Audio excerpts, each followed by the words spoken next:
We took a weekend off from touring, and so we made our way back home.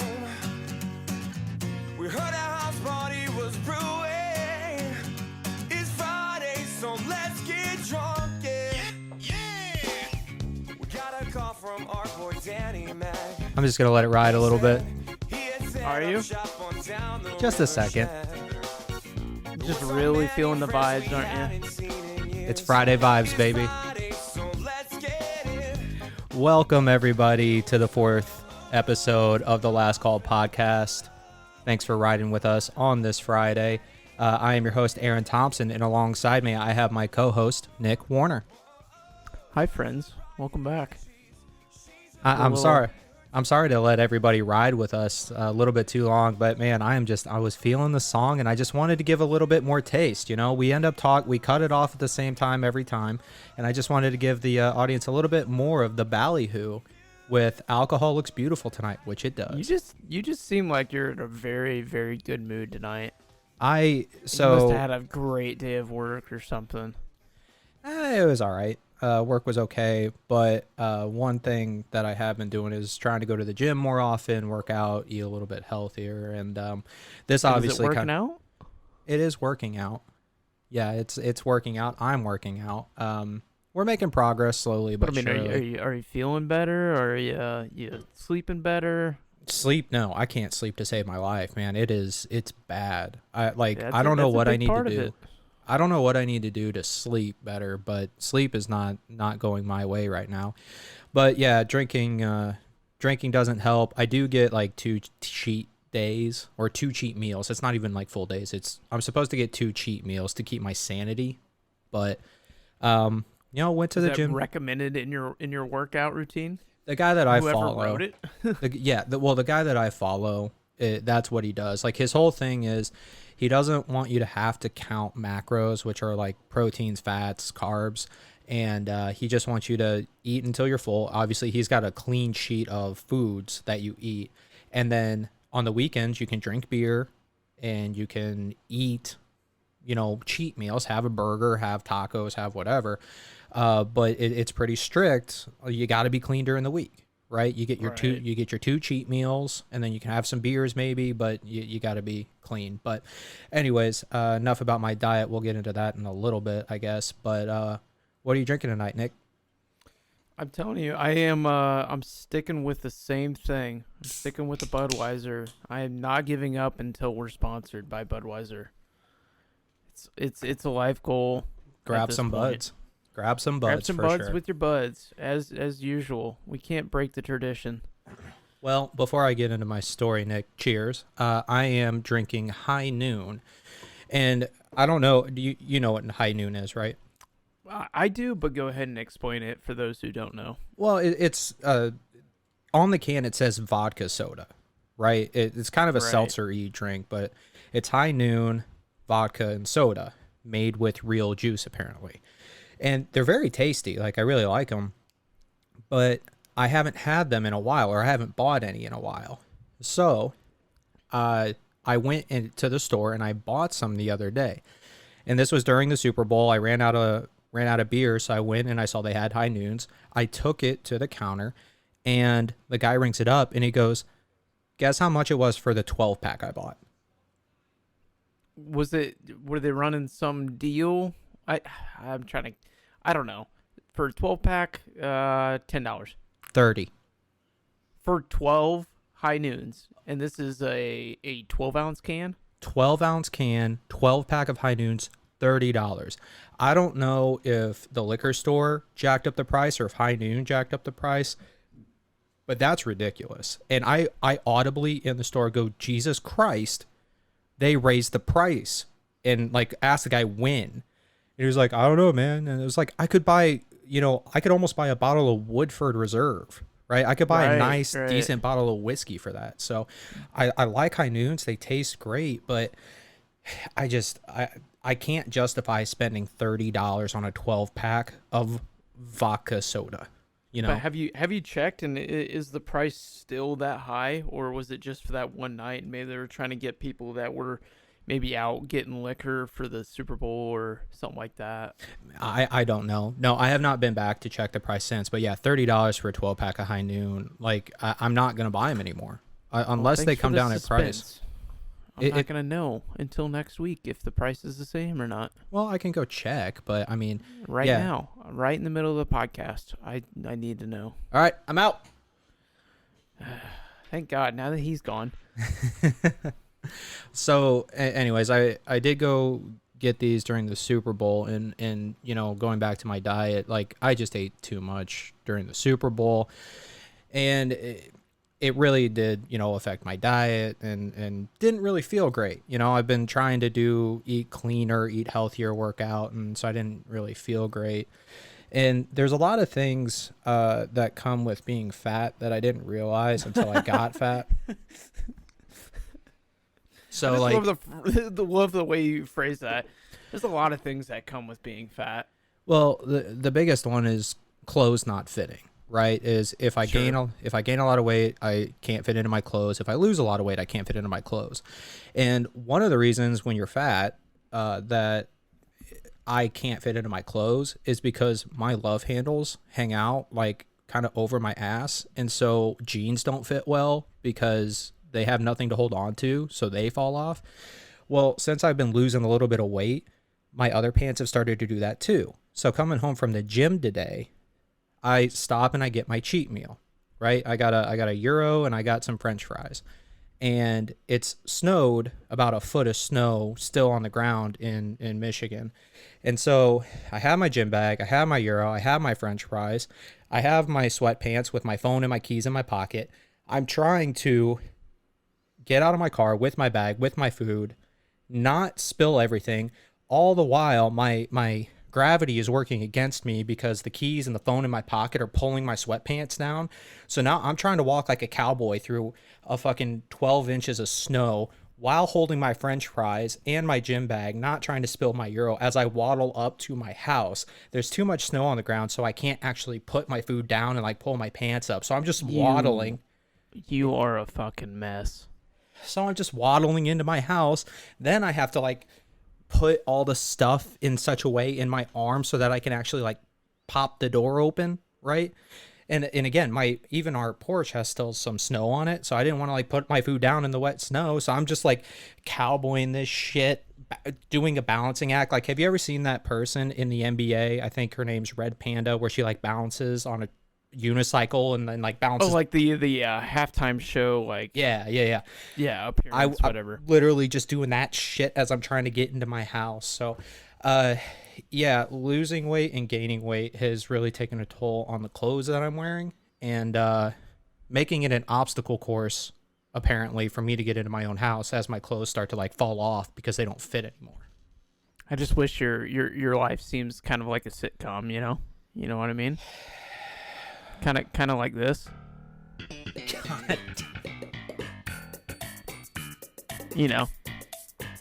Just saying, I wish your life had a soundtrack. If it did, that would be it for sure.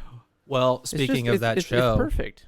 They do have the airing of grievances for, what is it, Festivus? In there's a made up over my head. You're using the sound and oh my God, you're using the sound and you don't even know this. Yeah, in the show they have Festivus, and it's a made-up holiday, and Festivus every year is around Christmas time, I think, but they start with the airing of grievances.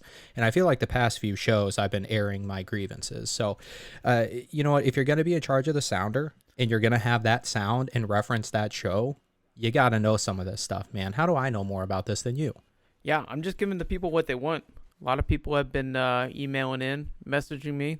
Hell, I even got some fan mail this week. No, you didn't. I absolutely did. I absolutely did. They love the soundboard.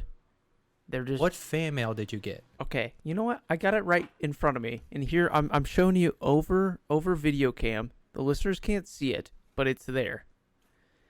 I got a card mailed directly to me. And there it is. You see it? There's the address and everything. That is not my handwriting. There's no return address on that. Correct, which is a little weird. But this is not my handwriting. Let's just point that out. That is Yes, it's not your handwriting. that is way. I'm not a handwriting expert. Maybe you wrote it with your left hand, but still. Okay, so what's the card say? Okay, so the card. Let me paint you a picture here.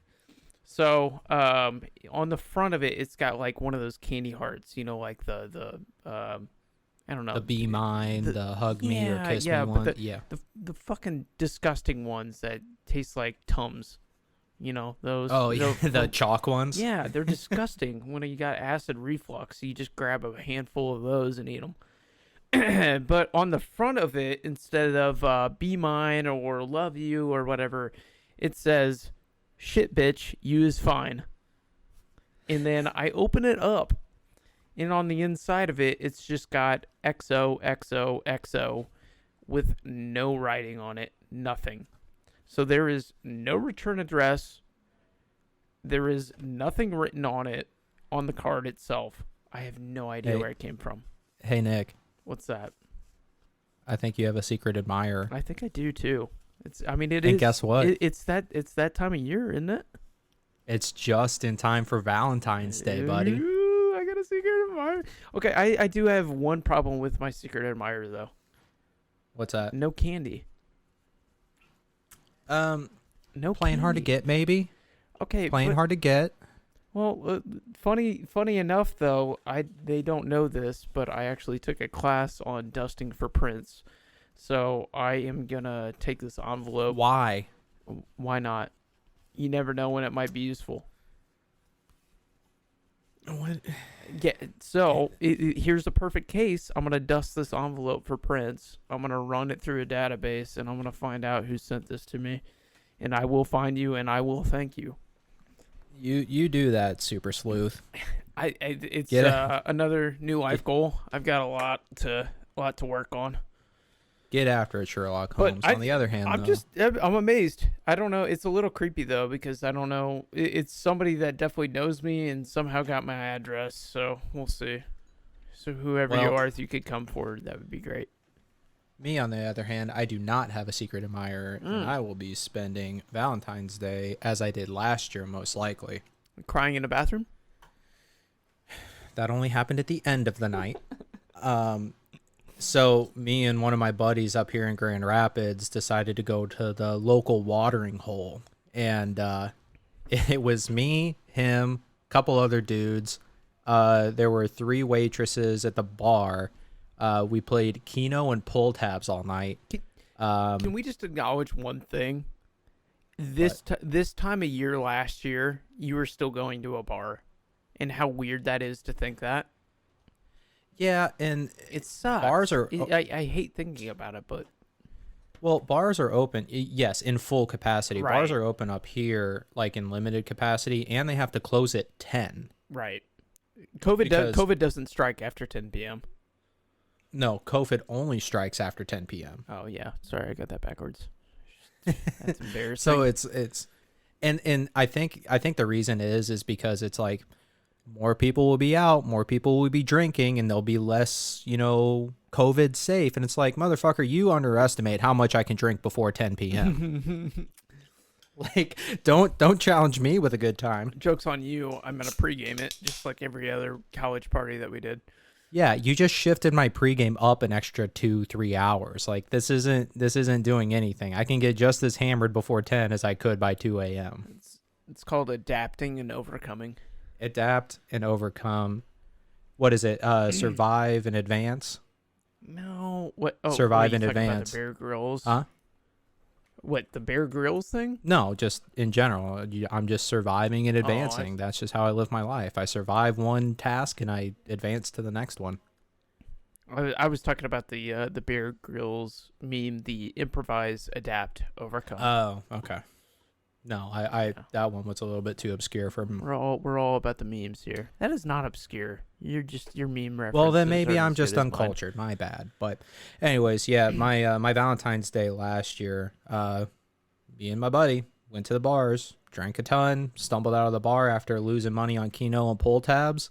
He texted me the next morning. He goes, "Yo, bro, how'd I get home?" And I was like, "I drug your drunk ass into the Uber." He fought me in the Uber. He's like, we're not heading towards my apartment. I was like, yeah, we are. He goes, no, it's that way. And he points like the opposite way of where we're going and where his apartment is.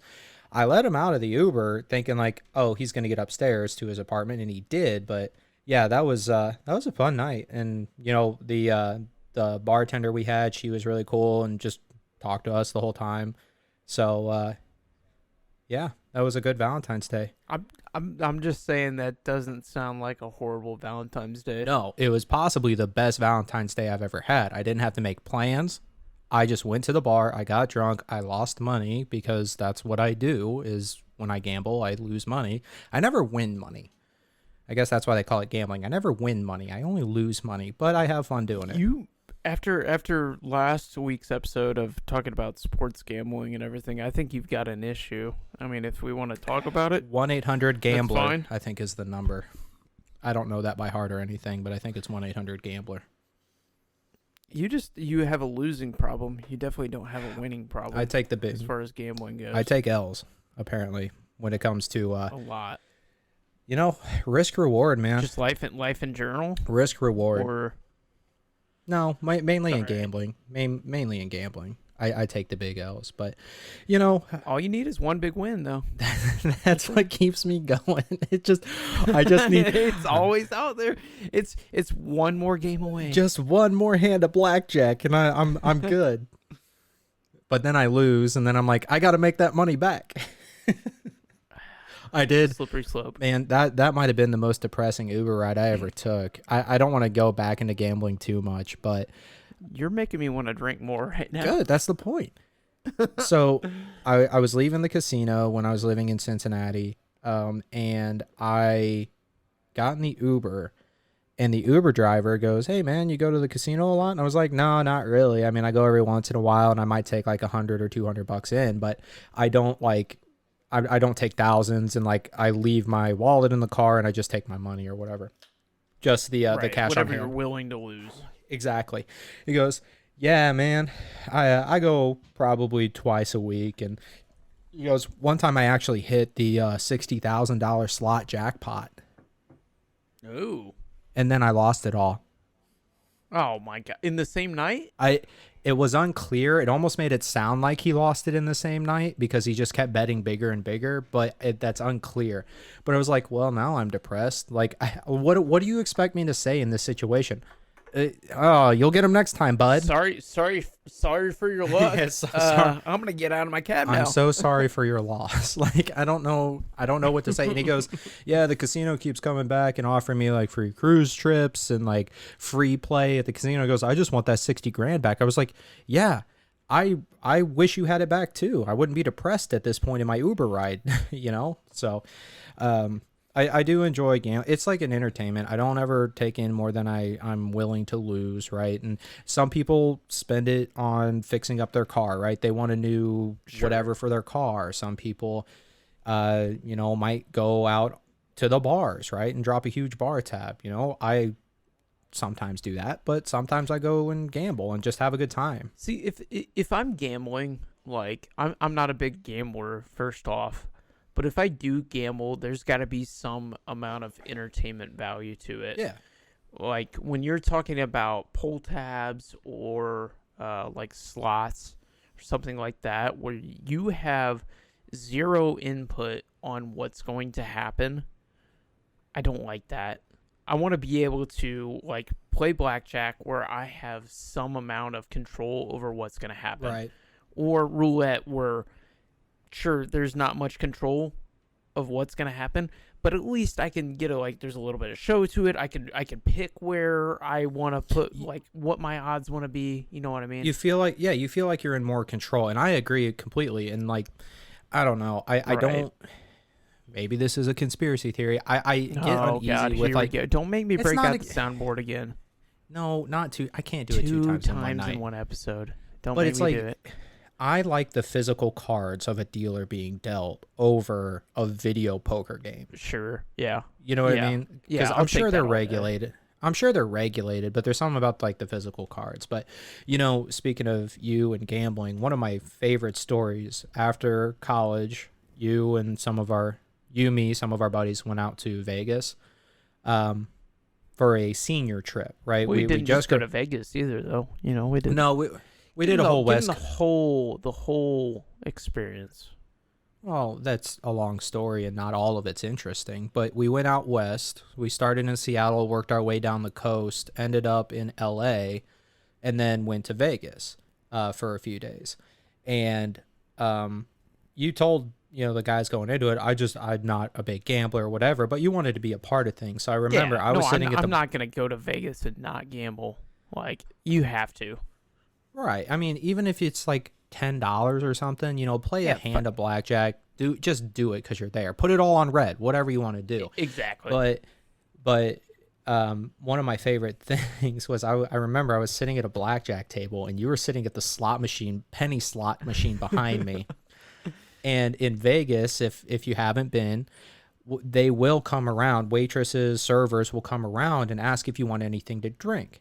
And they are free. While you're sitting at a gambling machine, whether it's a slot or a table or something, your drinks are free, and they'll keep coming back as long as you tip them decently, right? They're waitresses. Yeah. They want to make sure you keep gambling because that's the way they bring in money. So you're sitting at the penny slot, and the girl comes around and starts like serving, taking orders, and then I hear her turn to you, and she goes, "Sir, would you like a drink?" And you hear, "Yeah, I'll take a rum and coke." And then I distinctly remember she looks at your machine, sees that you are betting 1 penny at a time, and I hear her just go, "Sir, you have to bet more than 1 penny at a time before I bring you a drink." And because I'm looking at you at this point because I'm hearing this conversation, and I look at you, you hit the up 1 cent to change it to 2 cents, and you just go, "I'll take my rum and coke now." I'm not that cheap. I bumped it up to a nickel. "I'll take my rum and coke now." And the look of disgust on her face as she walks away. You got it. She brought it back to you. I don't think she came around again because she was a little bit upset, but I do remember. I'm just saying, I'm playing. See, they play the system as well. I mean, gambling is they're playing the odds. They're making sure that the house always wins, whatever. You know what? I'm going to do the same to you. You said I need to play more than a penny. I'm going to bump it up. I'm going to get my money's worth. Just a little bit. I bumped it up by more. Give me my drink. The one mistake I did make, though, I should have ordered a beer because I'm pretty sure when I got like that rum and coke, it was pretty much just Coke. Yeah. So pro tip, if you're going to Vegas, like get a beer or order a beer because the alcohol content is always the same every single time. Whereas with a mixer, they can put in whatever they want. Yeah, drinks are expensive in Vegas, man. I remember one morning I got up and I was like, "Oh, I'm going to have a Bloody Mary and some breakfast," right? It was like $40, like total. Oh my God. The Bloody Mary itself was like $12 for one. It wasn't even bottomless. So if you want to drink in Vegas, I mean, you could go sit at a penny slot and play very sparingly and just wait for somebody to come around, give you a drink, and then you can just stand up and walk away and you got a free drink, right? I mean, again, I heard you could bump it up to a nickel and you'll still get a free drink. just the rumor on the street. They might spit in your drink, but you're gonna get it, I guess. But I don't want to think about that. So enough on gambling. We hit on that last time. We talked about it this time. But going back to Valentine's Day, again, no plans. Maybe I need to invest in like a virtual girlfriend or something. Like just I don't know. AI is pretty smart at this point, right? I mean, virtual reality is getting a lot better. Like technology is just like ridiculous nowadays. Like, I'm a big fan of iRacing, and it's like this basically simulator, which is in and of itself is a pretty amazing like program and everything.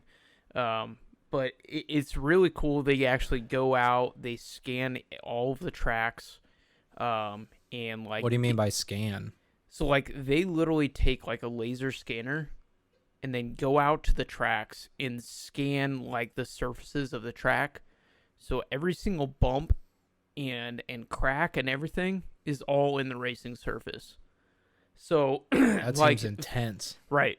So for instance, like Daytona is coming up like this weekend on Valentine's Day. Mm-hmm. And with those like big super speedways, they have like tunnels that go underneath the track to to like the infield and stuff. yeah, to allow vehicles to get to the infield, whatever. Well, because of that, those like tunnels that are dug under the surface, in some of the turns, the soil settles and it creates like a bump because that's where the tunnel was. So when drivers are out on the track in real life, they feel like a slight bump. Well, when they go out and scan the actual track to put it into the game, if you're driving into the game, that bump is in there. Like that's insane. It's insane. Like how that's hyper realistic. So like, is this something like just any other video game that you just play on monitors, or do you actually have to like have a headset and stuff? Like, what's the rig that you need for that? Yeah, I mean it's so expensive. First of all, like it can get very expensive, but so like you could be very frugal and get away with this and have a decent PC and like a cheaper racing wheel and a monitor, and you're ready to go. As long as your computer can run the program, you could be fine. But some people have some amazing like multi like $1,000 rigs. I mean, you could spend a lot of money. But so like, how real? So obviously the track you said is pretty realistic, but like, are people becoming professional race car drivers through this virtual reality thing, or like? So there's actually like a really good case of that. There's a NASCAR driver, like a top series driver now, William Byron, got a lot of his start, I believe, on iRacing. Really? So yeah, not even kidding. So it's pretty cool. There's some YouTube videos on where they took like some of the best iRacing drivers out there and actually brought them to a track, and so they had them drive on the track in iRacing, and then they let them drive the same car in real life and kind of compare their times, and they did pretty well. You know, really, yeah, I feel like it would. For me, I think it would be so much more intimidating to be out like on the real track versus. Oh yeah. Because obviously, if I wreck in real life, like there could be serious consequences. If I wreck in the simulator, it's like whatever, you know. Oh hit yeah. Restart. You wreck a $1 million race car in real life, that's a big fuck up. But you wreck in a game, you just hit reset and you're good to go. I was thinking more like I could die, you know, like okay, well, fair. You know, I flip my car, I Ricky Bobby that shit, and I'm flying through the air, and this is not good. Like, I will say, at least there's no like fire simulator. Like if you wreck and your car catches on fire, at least your body doesn't catch on fire. That'd be kind of interesting, though. That's very immersive. You got the VR headset on, and you just look around, and there's just flames all around you, and you're you're trying to scramble out of your desk chair to get away from the imaginary flames. Exactly. But so like the whole thing though is like, so I've started using like a VR like headset with it, and you can use a monitor, you can get away with that, but I've started using a VR headset, and it is the most crazy like immersive thing. I mean, it's like you're sitting in the car, you see all the controls and everything, and you can tilt your head, and you can look to your left and see the cars out the window, and it's so immersive. It is unbelievable. So is that like when you're using the VR headset, is that like connected to the steering wheel where like you can actually see where your steering wheel is, or is it like in the game the steering wheel is like offset and it's kind of weird, or like how is it? What I'm getting at is there an adjustment when you're in the VR, or is it like you put it on and you just feel comfortable? Yeah, I mean, like there's little adjustments and everything. Like there's a steering wheel in the game that you can see and everything. So it honestly like feels like you're holding on to that steering wheel. It's pretty unbelievable, but it's just if you have not tried virtual reality, you need to. Be cautious though, because one, it can be dangerous. Two, you can get very disoriented really quickly. I've seen videos of people doing it, and it's like they're like standing on the edge of a building or something, and they're supposed to like skydive, and it's really funny to watch like the side by side of what they're seeing versus reality. Right. And then like the person jumps off the building, but literally in like real life they jump into their TV. Right. The technology's got some little issues that need to be figured out, but it's getting much better. But it's honestly, like and the cool thing is there's a lot of like real world applications for it. It's not just one of those things that's like, it's kind of gimmicky. It might be worth it, but So there's something, well, speaking of gimmicky and might be worth it, a couple months ago, I saw a couple videos on this platform website. I don't exactly know what to call it, but it's called Earth 2, and the website, like if you type it in your browser, it's earth2.io. okay. And it's a virtual Earth. Like it's just, and you go in and it has a grid on the Earth where you can buy little pieces of land of this virtual Earth for real money. So in America, USD, you buy virtual property. So, And- like, how accurate is it? Is it like a 1-to-1 representation of Earth now, or is it? I mean, yes, it is. It's a 1-to-1, but I mean, it's essentially Google Maps, right? Or Google Earth or whatever. So they took essentially that engine and then divided it up into a bunch of what they call tiles. So it's just a grid that lays over this virtual Earth. And then you can buy individual tiles. The interesting piece of it is that the tiles all, when it first started, were at 10 cents a piece. And then depending on where people buy tiles, it increases the land property of that country or region or whatever. So it's like this area is becoming more popular. Right. So the property value goes up. Yes, just like everything. Kind of just like a city. Like more people move there. In theory, the property value is going to go up because it's a more desirable place to live. Yeah, but it's not that advanced because America as a whole, it's by country essentially. America as a whole is at this point, I think I checked earlier today, it was like $47 per tile in America. And it doesn't matter. How big's the tile though?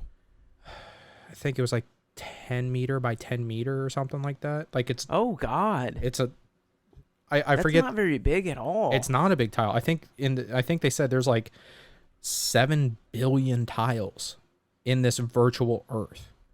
And I mean, a lot of that is ocean, but it's not advanced enough to actually take in property values of individual places. So a tile in Kansas costs the exact same as a tile in California, which costs the exact same as a tile in New York or Florida or wherever, right? Oh, so in theory, like as long as so one country itself, like, is kind of a standard cost across the board.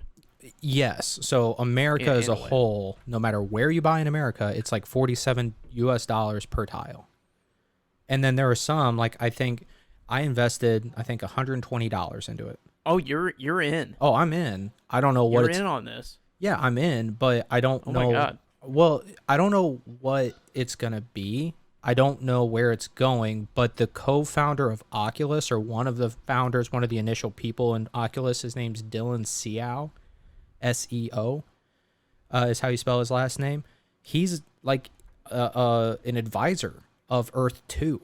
And I don't know why, but actually online today, it said in quotes, Earth 2 terrain will be released on YouTube there's a countdown timer in 4 days.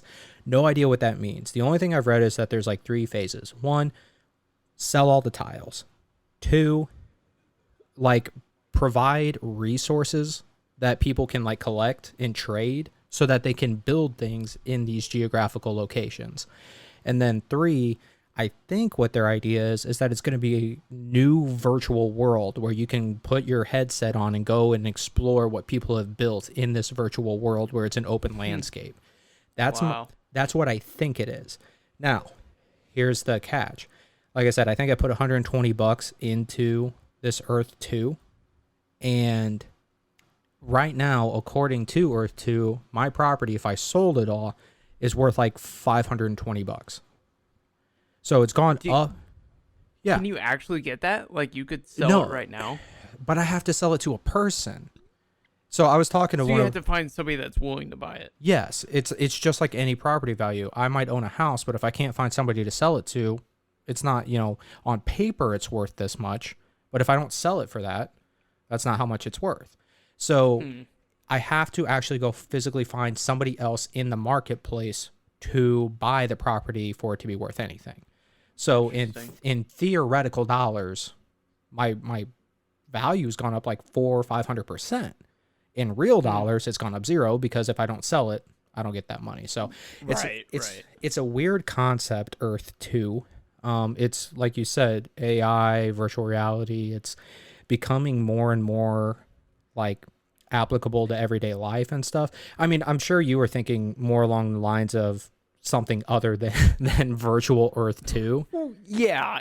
I mean, like the kind of the stuff like virtual reality that I was looking at, you know. So I'm specifically for work. I'm an engineer in the medical industry, working with like orthopedic devices, so medical implants for like knee replacements, shoulder replacements, spinal fusions, and stuff like that. But like some of the stuff that I've kind of seen, I've actually seen like companies where they're training their doctors performing the surgeries, and they'll actually do training where they'll walk them through the surgery, and they've set it up. You can do basically the surgery in virtual reality to train and know what to expect.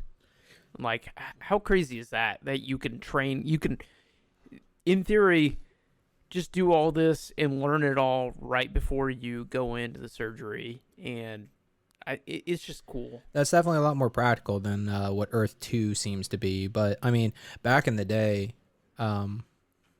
like Sims and stuff, I remember watching, like, when I was in middle school, like VH1 or something like that, and they were having some show that was talking about virtual property, and people were buying these virtual properties and selling for hundreds of thousands of actual dollars. And it, like, they were a so virtual reality from the time we were in middle school till now has come a hell of a lot, you know, more way. So your application is a lot more practical. Mine is, I don't know what this is or what it could be, but they do actually have a quote unquote leaderboard that you can check.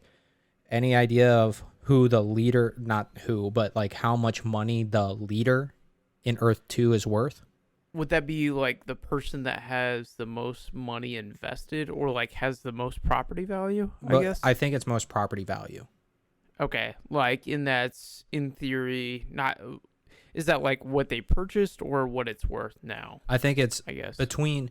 I think it's what their total value is, what their worth is right now. So it's not how much money they put in, but it's what their worth is now. It's not a crazy amount, but it's crazy for the concept, if that makes sense. I don't know, maybe something ridiculous like $20,000-$30,000. $119,000. So that's a significant amount of money, and that's USD. And like you can see, it's funny because it allows you to assign a flag to your profile. So if you're in America, you can have an American flag, or if you're in Europe, you can have, you know, whatever country in Europe flag. And so you just see all of these different country flags all around the map, right? So I think is it where the buyer's from? Is it how the flag's placed, or yeah. Based on what flag's placed? I mean, I think I could have assigned any flag to my profile, right? But I used an American flag because America. And so anywhere that I buy a tile, there's an American flag. But if somebody from Britain wanted to buy property right next to me, right, and their profile was a Britain flag, it shows a Britain flag right next to you. So like you can't buy that tile. You could have a Britain flag, or a Great Britain flag in the U.S. Yeah. You don't have to buy only where you're located. But anyway, I don't know where this is going. I don't know what it's doing, and you know, we've talked a lot about Earth 2 more so than I thought we would, but it's just a weird concept because it fits into that virtual reality space. And again, it has a high profile person in the virtual reality world. Again, I have no idea who Dylan Sao, however you say his name. I don't know why he's invested, but obviously somebody as high profile in the virtual reality space sees something there, and so I threw a little money. I don't know what's going to happen to it. Right. This honestly it kind of sounds like I don't know if you've read the book or watched the movie Ready Player One, but that whole movie and book, which this is one case where I'm like, yeah, the book's 10 times better than what the movie was, but that whole movie has to deal with virtual reality. But it's like, honestly, it's realistically kind of the direction that we're heading, which is kind of crazy. But you just said something that really irritated the fuck out of me. Okay, and that was the book was so much better than the movie. You're one of those guys. I've never been one of those. I'm not a big reader. You just were that guy. You didn't let me preface this. Let me preface this. Please preface. I'm not a big reader. I've never been a big reader. I've been a big, like, when I was little, I can't read a book. I'll read a couple sentences and then I'll forget whatever the hell I just read. I'll think about something else. I'm not a big reader. Okay. So whenever I've seen a movie, I think the movie is amazing. I think it's awesome. Yeah. This was the one time where I've seen a book and I'm like, okay, this looks like something I'd really enjoy. So I read the book and I really, really got into it. Something that I could relate to because I'm a big video game person, big in VR, whatever. I thought it was something I would enjoy. Read the book, enjoyed it, whatever. Looked forward to the movie a lot. It was a good movie. I'm not going to lie, but it's not as good as the book. I've never seen That's either. all I'm going to leave it at. I don't even think I read the books I was assigned in high school. Yeah, don't tell my high school teachers, but I straight up none of my books. I straight up told my teachers I didn't read the books after they gave me my grade, of course. Like right. I'm not stupid. I had one teacher I wrote an essay for, and I got a good grade on it. And I went up to her and I was like, yeah, so I didn't even read this book. And she goes, Aaron, don't tell me those things, because she like gave me a good grade. I was like, yeah, I didn't even read the book. She goes, well, your analysis was great. And I'm like, thank you, Spark Notes. They always threaten, like, oh, I'm gonna be able to tell if you read it or you didn't. Either one. I don't know if that's necessarily the case. No, because if that was the case, I am the greatest bullshitter on the planet. Like, with the little amount of reading I did, I was able to get the decent grades on those essays. And I'm not saying they were all A's, but they were good enough to have a pretty good high school GPA. You know, it was like, I might be the world's greatest bullshitter if they truly can tell. But, you know, this guy's a magician. So as far as books and movies and what's better and what's not, there's a book that was turned into a TV show, and it got me thinking about Game of Thrones, right? Very popular book. Okay. They turned into a TV show. I'm gonna kill off an entire group of listeners here. You haven't seen it? I haven't seen the Game of Thrones series. And I'm assuming you haven't read it either. No, I definitely have not read it. So, okay, that's fine, apologize. because what I'm about to talk about or say doesn't necessarily just relate to that, but it's more about books, movies, TV shows in general, where it's like, okay, and specifically TV shows, when they come to an end, right? The final season of whatever TV show, they have to try to wrap it up in a limited amount of time, and they have to try to end it as best as possible that pleases their audience. Game of Thrones, I did hear this, right? It's bad. There was a big controversy, right? Not good. Really bad, and a lot of fans were really upset about it. So I started thinking about what TV shows that you have seen all the way through that have ended, like, have the best endings or have like the worst endings. And okay. You know, I've watched a couple of shows all the way through. The Office and Parks and Rec I've watched through multiple times. Those are probably my two favorite shows. I've watched through a couple shows on HBO as well. Silicon Valley being one of them. And none of the endings were anything like super special to me. You know, I was like, oh, it's ended. Even The Office? It was fine, but I think the whole thing with like Pam with like the painting at the end, it's like kind of brings everything full circle. Yeah, I mean, it brings it together, but my point is, like, there has not been a TV show that I've watched from beginning to end where I was like, that was such a good ending, right? I'm super happy with how that ended.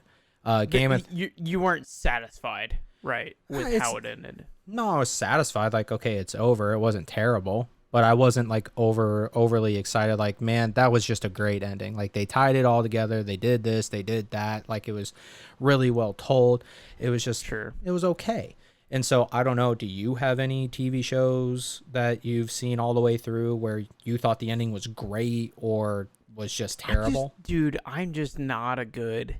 I'm not a good critic. That is the one job I would be fucking horrible at, because I think everything is great other than the tie between the Ready Player One or whatever. Like, when I watch a movie or a TV series, I'm like, yeah, that was great. That was great. I can't be critical. I'm too nice. Oh, I can be super fucking critical. And I've gotten in trouble with people before because I've been overly critical at times. I poke holes in plots and stuff like that. I'm just that type of person. I'm a dick when I'm watching movies. It's just like, that didn't make sense. That was stupid. They should have done this and whatever. I can be quiet, but it's after the movie. You're gonna hear all of my complaints about it. Fair. So now there is something fun fact about TV shows, because again, How I Met Your Mother has ended, and I saw a fun fact today that, do you know who Jason Biggs is? Okay. Nope. I do not. He played. I'm not a big. I don't Jason. pay attention to like actors. So Jason Biggs was Jim in American Pie, in the American Pie films. So like the main character. Okay. I didn't know this, but one of his biggest regrets was that he turned down the role of Ted Mosby in How I Met Your Mother. Really? Yeah, who ended up being played by Josh Radnor.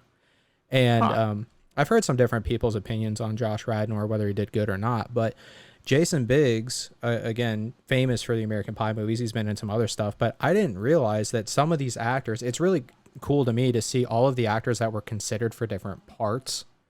And it's like weird to think about that actor. Them in that situation. Right. So like, for example, I think Seth Rogen auditioned for the role of Michael Scott in The Office. Well, have you seen that? Wait, was it Michael Scott or was it Dwight? I can't remember. Maybe it was Michael Scott. I don't know. It might have been Dwight too. Have you seen that video, like of the different actors? Yeah, and there were some big name actors like today that were actually auditioning for those different parts. Adam Scott, from Step Brothers. Yeah, him. He was also in Parks and Rec. As Ben, whatever his last name is. No. Yeah. And but yeah, it's weird seeing those guys. What was the guy from Better Call Saul, like the Saul Goodman? I don't know. He was one of the actors. Which he made an appearance. For Jim. He made an appearance in one of the Office. Yeah, in one of the final episodes, right? When Pam's moving to Philly, and he goes in, or she goes in. To apply for this new job because Jim's moved to Philly and all that stuff. He's the new Michael Scott. She's like, I can't work for that guy. He's Michael Scott. Oh, that's kind of funny.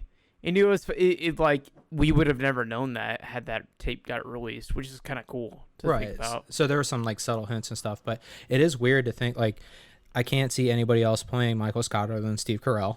I can't see anybody else playing Dwight other than Rainn Wilson. So, absolutely. You know, it's interesting the parts and people, but, I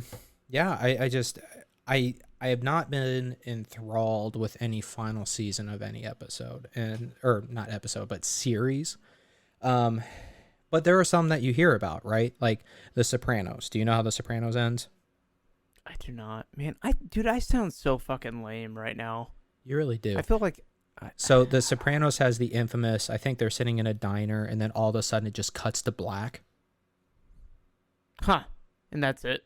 Yeah. Like you don't know what happens. He's in mid-sentence and then it just like cuts to black. Like Family Guy's made a joke about it and stuff. You don't know what happens, but yeah, it just cuts to black. And if I haven't seen the whole series, so if I've seen it, maybe it would have made more sense, but that cuts to black. I think Seinfeld, since you're using the I think that one ends with him, George Costanza, and Elaine all in prison. I think actually maybe Kramer's there too. They're all in prison and then it like pans out. That's how that one ends. I still don't know how I Met Your Mother ends. But anyways, I can go back and look up all that stuff. It's just there's not. I don't know if there's a universally accepted like good ending to a television series, especially ones that are as beloved as some of these are, like when they're airing. But anyways, Nick, guess what? It's about that time of the night. And Is it already? It's already that time seems of the like night. it's And just what too time of the soon. night is it? It's Let's go! This is the last call for alcohol this evening. Drink up, drink up, drink up, and order again. I tell you what, I hate to hear that song, Because But it's I love almost it. over. But I do love Yeah, it. but It's a great but jingle. I do love it. It's good. So this is the last call. This is the final 10 minutes of the Last Call podcast episode where every week Nick and I do something different. We've done trivia. Last week we did anti-jokes. I did random questions for Nick. This week we're going to go back to the beginning of this episode and we're going to ride with some more Friday vibes. Friday vibes. I like it. So this is an idea. I have to give all credit. I did get this idea from a Barstool radio show back when that was still a thing. So what they do, or what they did, is they would describe a scenario and they would match a song that fits their description of whatever scenario that is, right? And it was a good vibe. It was just a vibe, right? You hear this song and this is kind of the vibe that you think of. This is what you're feeling at the time. Exactly. You hear that It's song something and, that matches it. and this is what you feel. So, Nick, are you ready to play Friday Vibes? Okay, first of all, I have never listened to this segment. You brought it up, like this is kind of your idea. So I'm just kind of like playing along with it, and you gave me an example, but I kind of took it, and I'm gonna see where I take it, and we'll kind of let it flow. Well, guess what? You're going first. It's a lot of pressure. So so I just go ahead and read this here. If you have a scenario, yeah, read it and then play whatever song you think fits that vibe. Man, a lot of pressure. A lot of pressure. All right. The year is 1999. You're, in my case, 6 years old. You run in the living room, turn on the TV. It's one of those like old school like tube TVs. Takes a second to turn on. Inside of the TV cabinet, you pull out the notorious, the beloved Nintendo 64. You plug it in to the power. You take the AV cables and you plug them in to the TV right on the front of the TV. Next thing you know, you're grabbing out a gray game cartridge. You smack it down and make sure it's securely into the case and turn on the N64. Next thing you hear is...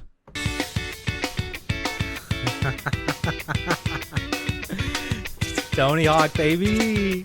some nice Tony Hawk Pro Skater, man. That's where... at least this is what my idea of what you were looking for. No, that's good. You Dude, should have. this You is- got to let it ride a little bit. Next It one. really takes me back to 1999. Next one. Let it ride a little bit more. All right. Okay, Just let the song ride. We're vibing. All right. let it vibe. All right, so here's my first one. All right, so it's a Friday, Saturday night. You're at your favorite dance bar. All right. For whatever reason, the DJ's feeling himself in this hardcore EDM dubstep that he's mashed together. And there's just nobody on the dance floor. I don't know why he's doing this, but he is. So you take it upon yourself to save this night. Only you can save the night. And this is what you do. You muster up the courage to go request a song from the DJ. You're not a chick, but you're going to do it anyway.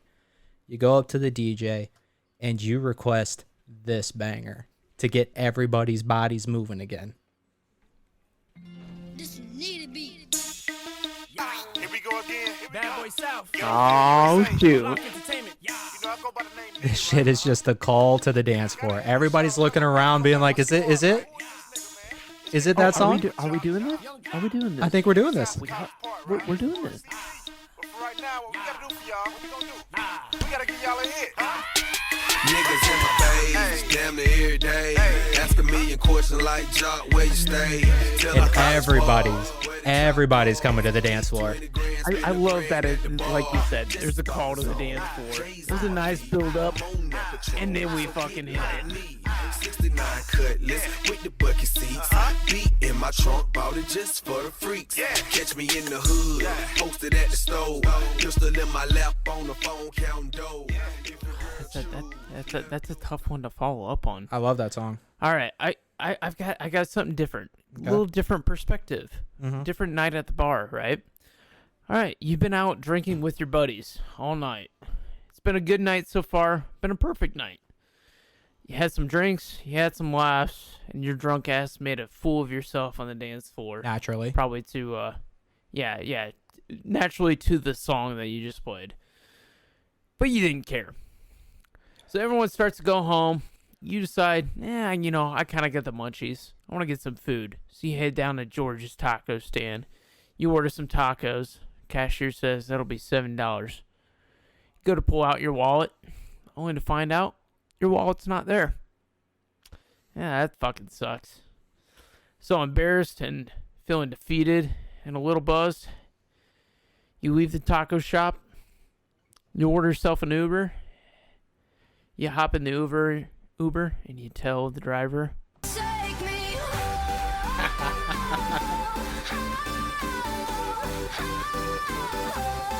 Take me home.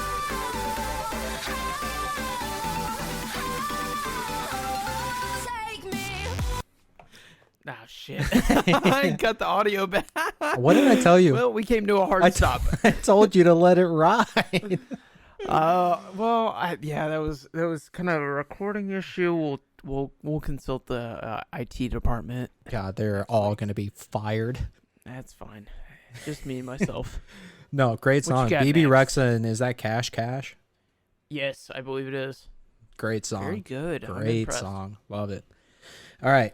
This next one I got. All right. So you're going on vacation. You just touched down at LAX, right? You're in LA. You're at the airport, and you're with your wife, your girlfriend, significant other, right? About to have a great fucking vacation. So you get there. You go to the car rental, all right? You're looking for a car, but the only car you can find is a red convertible. Don't know how this was left on the lot, but you got a red convertible, okay? Okay. You take it, and you immediately head to like Santa Monica Beach, right? You're just cruising down the coast, right? The sun has gone down to this point. It's a picturesque sunset, right? As you're cruising along the beach with your girl. As you're driving, you drop the top. Her hair is blowing in the wind, all right? Everything just feels right, and you need a song that's going to get you laid. And this is what you throw on.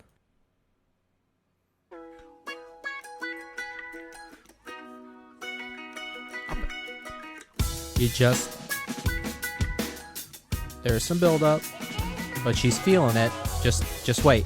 After all the crowds have gone, we can get A together. lot of build up here. I like it though. Again, you're cruising down the coastline here. Pineapple with dark rum. A lot of build up here. Because of the weather, we're burning in the sunshine. She squeezes the lime as the DJ on the stereo I'm drop patient. that I'm bass line. patiently She waiting. told me she's in love with the speaker in the sub, and reggae makes her crazy.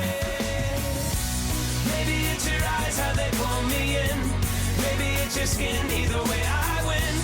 I don't even know where to begin, girl. You're just like paradise. All around the world they look for this. A little bit of sun and a pretty miss. Here I got you both, I can't resist, girl. Just like paradise. She called me up when my wife. Oh, she's feeling that. I'll be honest. I was a little skeptical at first. I wasn't feeling it, but you pull me in. Oh, Just Like Paradise by OAR is one of my favorite summertime songs. Love it, dude. It is a vibe in and of itself. It's a tough follow up, but I think I've got something here. All right, what you got? All right, you just wrapped up another week of college. It was a tough one. You had 3 tests, 4 projects with partners who didn't give a fuck. Classic. Yeah, we've all been there. 0 energy left. You're walking home, back to your house. You start to hear some commotion, some yelling, some screaming. Good stuff though. And as you get closer, you realize it's your roommates in the front yard. They're blaring some music, and they've got a cooler full of beer. Instantly, you forget about the week that you've had, and you kick into weekend mode, and you hear this. Can you feel that? You better hold on. Oh my This one's about to goodness. get bumpy.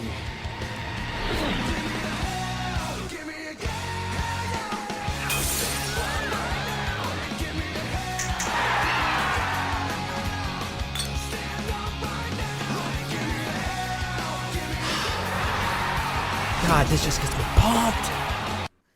God, I tell you what, so I'm not good at the transition. I gotta figure that out. man, that's a Blue Mountain State theme song, right? But that's Rev Theory. Give me a hell yeah. Hell yeah by Rev Theory, yeah.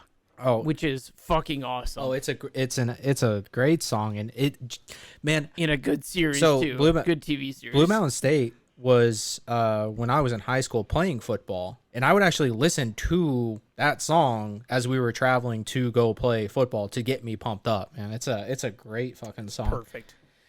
All right, here's the last one of the night. We're actually over an hour, but you know what? I'm having so much fun. That's all right. We're it's a little bonus for the listeners that have stuck with us for 4 episodes. But now. I'm having so much fun that I don't even care.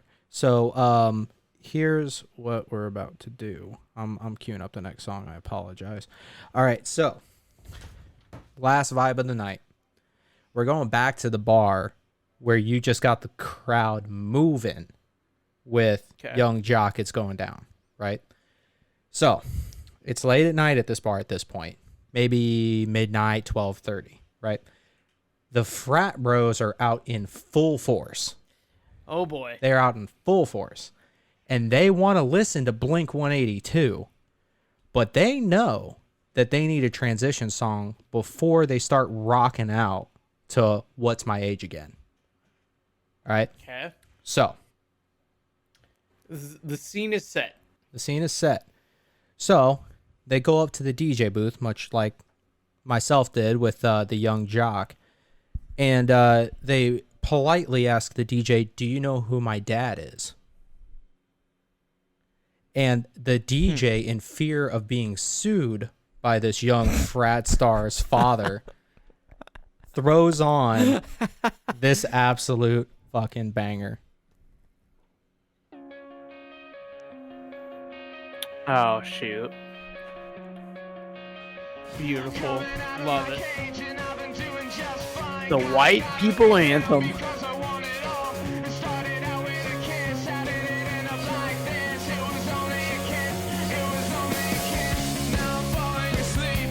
It gets the people going. It gets the white people going.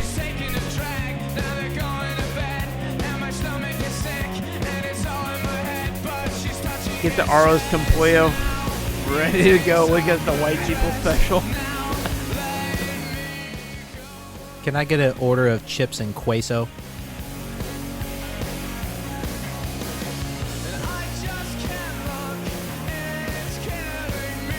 Can we get some food that's not too spicy, but just a little bit of spice? Some salt and pepper, and that's it. I just can't deal with it.